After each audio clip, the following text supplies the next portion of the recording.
pessoal, tô aqui hoje pra gravar aquela tag que já rolou pela internet há muito tempo, mas eu vou gravar hoje. 50 fatos sobre mim.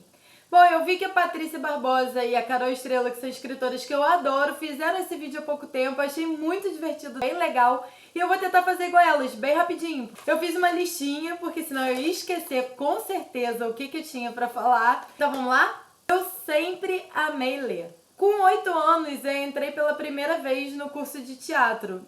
Também com mais ou menos 8 anos, como eu tinha essa energia toda, eu derrubei uma moto na frente de um restaurante.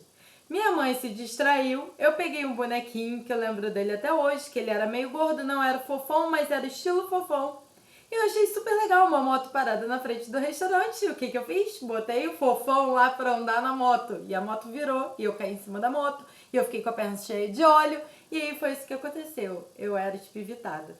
Sempre eu quis ser atriz, jornalista ou escritora. Também com 8 anos, acho que 8 anos foi uma idade bem marcante pra mim, né? Então eu escrevi o meu primeiro conto e pra mim aquilo foi mágico. Eu escrevi A Bruxinha Chamada Capim Calabim e eu vi minha bruxinha virar fantoche no teatro da Bebedrão. Foi demais, foi minha primeira experiência como escritora.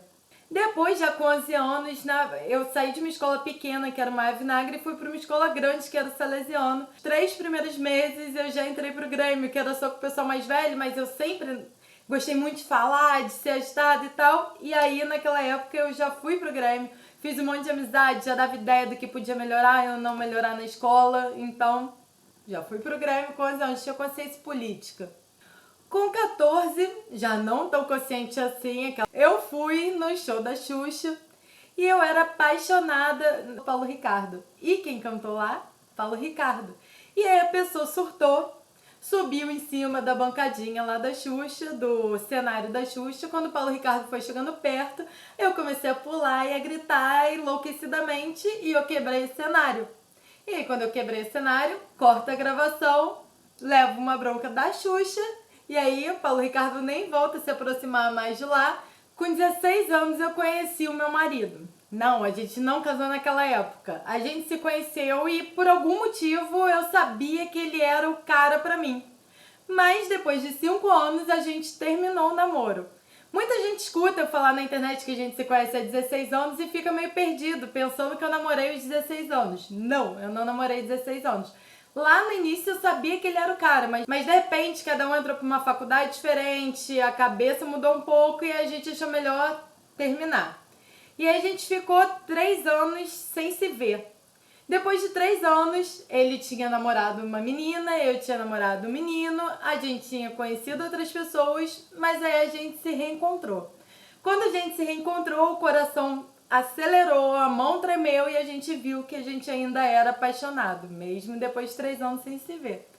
E aí nessa de descobrir que a gente é apaixonado, a gente ainda demorou 2 anos para poder voltar ao namoro, depois mais 2 anos para ficar noivo, depois mais 1 ano para casar. Sim, se você já leu o meu livro Louca por Você e está achando que conhece mais ou menos essa história, o Louca por Você foi sim inspirado no meu amor com Vinícius. Eu subi no trio elétrico para pedir ele em casamento. Como o anel estava demorando muito a sair, eu achei que eu precisava fazer uma pressãozinha. No dia do ano novo, eu pedi licença para a organização do trio elétrico e pedi para ir lá em cima pedir meu namorado em casamento. Eles autorizaram e aí eu fiz o pedido.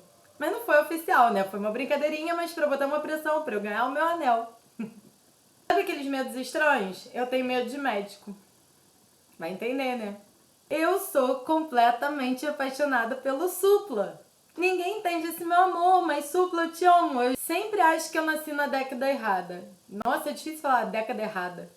Meio trava-língua. Porque eu amo jazz, eu amo blues, eu sou alucinada pelos Beatles, eu chorei no show do Paul McCartney. Eu tenho um mico tão grande, mas tão grande para contar sobre o dia que eu fiquei do lado do Fidel Castro, que eu não posso contar aqui.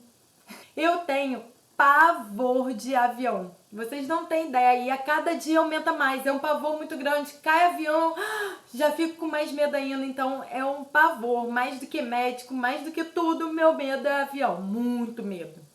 Eu amo reler as minhas agendas. Amo, eu tenho o maior orgulho de que eu fui, eu fico rindo das minhas histórias. Eu sinto prazer enorme de saber que tudo que eu construí no meu passado, todas as brincadeiras, tudo fez de mim quem eu sou hoje. Então é um prazer enorme ler a minha agenda. Eu já tive reunião de trabalho com a Xuxa e foi muito difícil não contar pra ela que eu era uma baixinha que ia sempre nos shows. E também nessa área de trabalho eu trabalhei com produção cultural, que foi uma coisa que eu amei. Fiquei 2 anos sem final de semana, levando peças de teatro pra cidade, pra outras cidades. Então eu já viajei, já saí pra jantar, já conheci um artista que eu sempre admirei e eu tive a oportunidade de ficar amiga, de conhecer, de conversar mais, até de saber como é mais o meio que eu sempre gostei. Um pouco depois que eu acabei a faculdade, eu fui trabalhar no meu time de coração, o Flamengo, e era muito legal abrir a janela do escritório e olhar aquele escudo maravilhoso.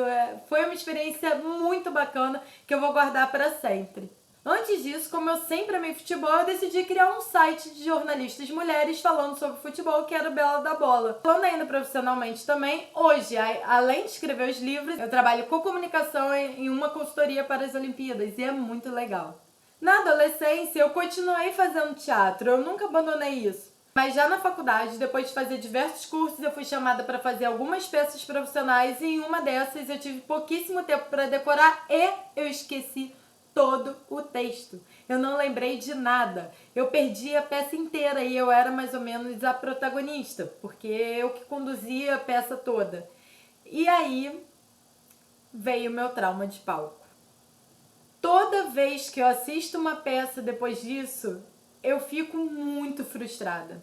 Porque como eu amo muito teatro, eu sempre gostei muito disso, pra mim é uma frustração saber que eu não consigo mais subir no palco.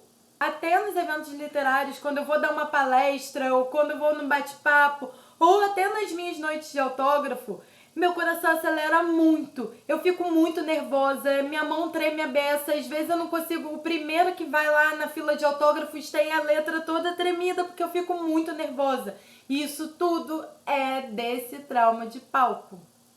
Eu sempre fico triste de lembrar que Gilmore Girls não é de verdade. Não vai ter uma continuação, não tem uma história mais pra contar porque eles não são reais. Acabou, acabou. É triste. Mas se Gilmore Girls não é real, a Flávia Kalina é. Tô apaixonada pelo canal da Flávia. Acho a relação dela com a filha bem no estilo de Gilmore Girls, então acho que é por isso que eu acompanho como se fosse uma série. Só que elas são reais. Eu adoro reality show. Me julguem. Eu já queimei a perna no cano de descarga de uma moto na primeira vez que eu tive a brilhante ideia de andar. Continuando a falar de besteira, eu já repeti o primeiro ano 2 vezes. Já pisei no gramado do Maraca várias vezes. Amo, amo e amo a Argentina e os argentinos. E odeio quem fala mal dos nossos irmãos. Eu já tive um amor de verão. E sim, o Verão, meu segundo romance, foi inspirado um pouco na história que eu vivi quando eu tinha 14, 15 anos.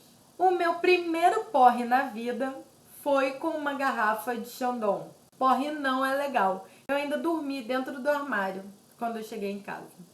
Eu tô começando a me apaixonar cada vez mais por essa coisa de gravar vídeo e acho que isso está me ajudando no combate à timidez. Eu sou muito crítica, quando o assunto é comigo eu sou muito crítica, então isso é uma coisa que eu preciso mudar. Eu já fiz figuração. Adorava passar pelo Projac, foi uma época muito boa, época ainda de escola e que era um trabalho e era um trabalho que era uma diversão, era bem legal. Quando eu era adolescente, eu era apaixonada por pagode. Claro que para uma pessoa que sempre pagou mico na vida, a primeira vez que pisa no gramado do Maracanã não poderia ser diferente. Quando eu fui jogada por um amigo meu falando Fernanda Edmundo está sozinho, entrevista, e eu botei o gravador na boca dele, eu perguntei, Edmundo, como é que foi ontem lá o jogo lá e hoje aqui o jogo aqui? Por conta de todos esses micos e de outros ainda piores, tipo do Fidel Castro, que vocês não sabem qual foi, meus amigos me chamavam de Magda. Lembra? Magda de Sai de Baixo? Cala a boca, Magda. Pois é. Falando ainda em medos, até hoje eu tenho medo de dormir sozinha. Quando meu marido precisa viajar a trabalho, mamãe me salva. Eu odeio reler livro e beber vinho repetido. Eu acho que tem tanto livro e tanto vinho ainda para conhecer que eu acho um pecado repetir, por mais que eu tenha amado. Mas como eu já provei ou eu já li, eu acho pecado repetir e eu sempre vou procurar um novo. Eu amo vinho, amo as histórias, adoro tudo que envolve o universo do vinho e amo mais ainda escrever. E não quero parar de fazer isso nunca mais. Então é isso, pessoal. Espero que eu não tenha demorado muito nesses 50 fatos. Provavelmente o vídeo está muito editado, mas eu espero que vocês tenham curtido conhecer um pouco mais sobre mim. E se vocês quiserem mandar ideia de vídeo, sugestão do que vocês gostariam que eu falasse, é só escrever aqui nos comentários. Se inscrevam no canal para eu saber que vocês estão curtindo. Cliquem no curtir aí. Um beijo para vocês e até o próximo vídeo.